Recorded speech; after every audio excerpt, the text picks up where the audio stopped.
Λοιπόν, 2 Δεκεμβρίου μετά τη συγκομιδή ένας μικρός ελαιώνας 15 δέντρων ηλικίας από περίπου 50-60 έτη μέχρι και 150. Οι αριστερές είναι πιο μεγάλες σε ηλικία από τις δεξιές. Λοιπόν,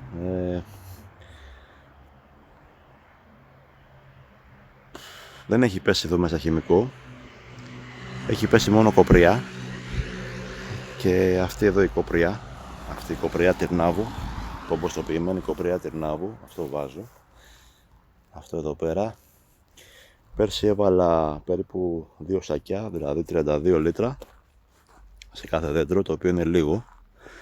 Φέτος θα βάλω παραπάνω, φέτος θα βάλω 50 και σε κάποια 60, σε πιο μεγάλα θα βάλω 63 ουσιαστικά, 63 λίτρα στα πιο μεγάλα δέντρα και 50 στα λίγο πιο μικρά. Λοιπόν, μαζί με την κοπριά, την οποία θα κάνω ελαφριά ενσωμάτωση κάτω από την κόμη, εδώ εξωτερικά, δηλαδή στο δαχτύλιο γύρω κάτω από την κόμη, όχι κοντά στον κορμό, περίπου ας πούμε 1,5-2 μέτρα μακριά από τον κορμό. Θα απλώσω γύρω την κοπριά. Επίσης αυτό που θα κάνω, τα γράφω σε βίντεο για να τα δω του χρόνου τα αποτελέσματα. Αυτό που θα κάνω είναι να βάλω τα εξής επίσης. Λοιπόν, μικροοργανισμοί, Glomeron Soil, ένα σακί μοιρασμένο σε 15 δέντρα, η αναλογία που λέει δηλαδή το site ουσιαστικά. Θα βάλω ανταπουργίτη για καλύτερη διαχείριση των βροχών από το έδαφος, από το δέντρο, γιατί είναι εξαιρικός ο ελαιώνας. 3 σακιά έχω, 20 κιλά, θα μοιραστούν αναλόγως στα δέντρα, σύμφωνα με τις οδηγίες του site. Ριζική δύναμη είναι το site. Και Super Organ, 2 σακιά από 25 κιλά το καθένα, τα οποία θα μοιραστούν ισόποσα στα δέντρα. Και επίσης έχω και 50 κιλά, περίπου 50 κιλά κομπόστ βιολογικό. Από το σπίτι μου το έχω πάρει, το έχω κατασκευάσει εγώ ίδιος με κομποστοποιητή που έχω σπίτι. Αυτό το κομπόστ είναι περίπου ενός έτους παρασκευή, δηλαδή για 1 χρόνο το παρασκεύαζα. Έβγαλα γύρω στα 70 κιλά, 80 περίπου. Το ρίξα στον κήπο μου, σε κάτι φυτίες που έχω στον κήπο μου, και το υπόλοιπο το έφερα εδώ να το ρίξω. Θα το μοιράσω και αυτό ισόποσα. Αυτό εδώ είναι, το οποίο είναι ωραίο, μυρίζει χωματάκι, πολύ ωραίο, μου έρχεται να το φάω. Λοιπόν, αυτά, θα βάλω αυτά στα δέντρα και βλέπουμε του χρόνου τι θα γίνει. Επίσης τα κλαδεύω, κάνω ελαφρύ κλάδεμα κάθε χρόνο, δεν ξεπερνάω το 30% της κόμης, συμπεριλαμβανομένου των παραφιάδων. Εδώ πέρα τις έχω αφήσει παραφιάδες, δεν τις έχω βγάλει. Στα υπόλοιπα δέντρα τις έχω βγάλει σχεδόν όλες, πιο πολύ για τη συγκομιδή, για πρακτικούς λόγους, αλλιώς δεν τις έβγαζα. Αλλά έκανα πλακία, γιατί θα μπορούσα κάλλιστα να τις πιάσω με έναν λιμάντα γύρω και να τις φέρω κοντά στο δέντρο, να απλώσω τα πανιά και να τις ξαναφήσω μετά να υπάρχουν, γιατί δεν θέλω να τις κόψω τις παραφιάδες. Όταν έχει παραφιάδες το δέντρο, πάνω να πει ότι δεν έχει ισορροπία, δεν έχει ορμονική ισορροπία, γι' αυτό πετάει τα κολορίζια.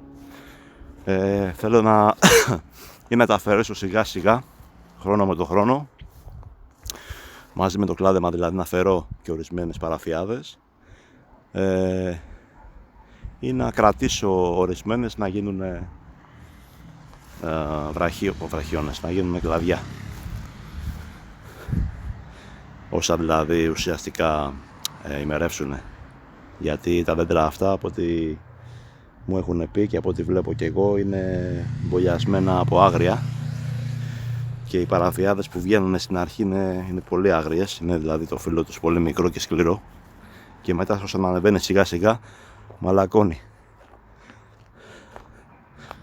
Οπότε θέλουν έτσι μια ειδική διαχείριση. Κάποιοι τα κόβουν εντελώς, δεν τις υπολογίζουν, νομίζουν ότι τραβάνε τρεπτικά συστατικά και δεν βοηθούν το δέντρο, αλλά ουσιαστικά το δέντρο τις βγάζει επειδή τις έχει ανάγκη, επειδή έχει ανάγκη από βλάστηση αφενός, αφετέρου δεν γίνεται καλή κυκλοφορία χυμών σε όλο το δέντρο και επειδή αυτές είναι κοντά στη ρίζα τις πετάει εκεί πέρα.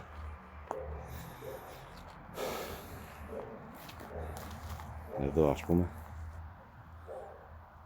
εδώ αυτό το δέντρο μία χρονιά πετάει, μία χρονιά δεν πετάει. Δεν ξέρω γιατί σημαίνει αυτό. Τέλος πάντων. Λοιπόν, αυτό είναι το κόλπο. Θα δούμε τώρα τι και πώς. Σκεφτόμουν να βάλω και χλωρή λίπανση με μυδική, αλλά είναι πανάκριβη η άτιμη. Μπορώ να βάλω επίσης και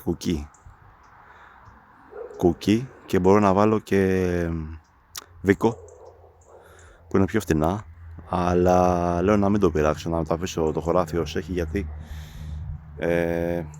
κάνω διαχείριση των ζυζανίων ή με καταστροφέα ή με μισινέζα, οπότε ενσωματώνονται στο έδαφος και λέω να μην πετάξω δηλαδή και άλλους σπόρους απάνω, δεν ξέρω, ίσως το βαρύνω, δεν ξέρω. Τέλος πάντων, βάζω αυτά σε πρώτη φάση και βλέπουμε τι θα γίνει σε ένα χρόνο μέσα. Θα βρέξει και μεθαύριο, θα βρέξει καλά μεθαύριο, οπότε είναι ευκαιρία να κάνω και μια ελαφριά ενσωμάτωση των υλικών, ούτως ώστε να απορροφηθούν πιο γρήγορα από το έδαφος σε συνδυασμό με τη βροχή. Φέτος από τα 15 δέντρα τα 10 είχαν καρπό και βγάλαμε γύρω στα 630 κιλά με περίπου 105 κιλά λάδι. Οπότε είναι μεγαρίτικη η ποικιλία. Η μεγαρίτικη δεν έχει πολύ λάδι, δεν είναι δηλαδή όπως είναι η κορονέικη ας πούμε, οι άλλες ποικιλίες όπως είναι το μανάκι. Δεν έχει πολύ λάδι, αλλά ευελπιστώ. Έχω στείλει και ανάλυση, βέβαια έχω στείλει χώμα για ανάλυση, να δούμε τι λέει και το χώμα και το λάδι. Έχω στείλει και λάδι επίσης για ανάλυση, 150 ml στον Μπασιά το στείλα, πρώτη φορά, δεν έχω ξαναστείλει. Από εδώ πήρα, από εδώ και από τις γωνίες του, όχι ακριβώς τις γωνίες αλλά πιο μέσα, σε ένα μοτίβο όπως είναι το νούμερο 5 στο ζάρι. Είναι μικρός ο ελαιώνας, δεν είναι μεγάλος. Να πάρω από παραπάνω σημεία, από 5 σημεία πήρα, από 6 σημεία πήρα, δηλαδή 2 κεντρικά, ένα περίπου κάπου εδώ και ένα περίπου εκεί μεταξύ εμένα και της πόρτας και άλλα 4 στις γωνίες του χωραφιού. Όχι ακριβώς στις γωνίες, στα σύνορα, περίπου 6-7 μέτρα πιο εδώ, προς το κέντρο δηλαδή. Πιστεύω ότι είναι καλό το δείγμα, τι να πω, ξέρω, θα δείξει. Λαδάκι έστειλε 150 ml για ανάλυση, για πολυφενόλες και για οξύτητα και κάποιες άλλες τιμές, σε πάση περιπτώσει. Να δούμε τι βγάλαμε. Πρώτη φορά ασχολούμαι. Η αλήθεια είναι ότι έχω μελετήσει πάρα πολύ. Έχω κάνει και ένα σεμινάριο με τον Μιχάλη το Φραγκιαδάκη, ο οποίος μου ταιριάζει γενικά η φιλοσοφία του. Κοιτάζει πιο ολιστικά την καλλιέργεια, το έδαφος και την ελιά, και αυτό εμένα μου ταιριάζει σαν φιλοσοφία. Οπότε εφαρμόζω τις τεχνικές του στο κλάδεμα ιδιαίτερα. Δεν τις εφαρμόζω χρόνια, ένα χρόνο δηλαδή ουσιαστικά, ένα κλάδεμα έχω κάνει. Γι' αυτό είπα πριν ότι αφαιρώ μόνο το περίπου maximum του 30% της κόμης κάθε χρόνο, ξεκινώντας από τον νότο και νότος ψηλά και συνεχίζοντας στο κέντρο και στο βοριά αργότερα. Δηλαδή αυτό είχε κλαδευτεί πέρσι. Ο νότος είναι λίγο πιο έτσι αραιός, πιο χαμηλός από το βορρά. Ο βορράς έχει πετάξει, έχει κάποια ψηλά τα οποία θα αφαιρεθούν μάλλον φέτος, ούτως ώστε να γίνει μια ωραία αμπρελίτσα το δέντρο. Αυτό ας πούμε θα καθαριστεί κιόλας ενδιάμεσα οι ποδιές και τα λοιπά, και αυτό ας πούμε βλέπουμε εδώ ότι ο νότος είναι πιο χαμηλός. Εντάξει, έχει κάποια που είναι έτσι ωραία δεντράκια μεγάλα, κάποια άλλα είναι πιο μικρά, κάπως πιο ασθενικά, δεν ξέρω γιατί συμβαίνει αυτό. Εδώ ας πούμε, εδώ χαμηλά, άμα πάμε στην αρχή του ελαιώνα, θα δούμε ότι επειδή είναι κοντά στη θάλασσα ο Λέωνας, είναι περίπου θάλασσα από εδώ περίπου 300 μέτρα, μπορεί και λίγο παραπάνω, ήταν ευάλωτος εδώ παλιά, και βλέπουμε εδώ ότι έχει καλάμια. Εδώ δηλαδή έχει καλάμια στην αρχή του οικόπεδου. Π.χ. αυτό το δεντράκι εδώ πέρα δεν έχει αναπτυχθεί σωστά. Δεν ξέρω μήπως παίζει ρόλο. Από την άλλη μεριά αυτό εδώ το δέντρο, αυτό εδώ πέρα, έχει καλύτερη ανάπτυξη, όπου και αυτό είναι στην αρχή του δέντρου, στην αρχή του κτήματος, οπότε δεν ξέρω τώρα τι γίνεται. Αυτά λοιπόν εδώ πέρα τα κόβεις με τη μισινέζα και μυρίζει ιόδιο.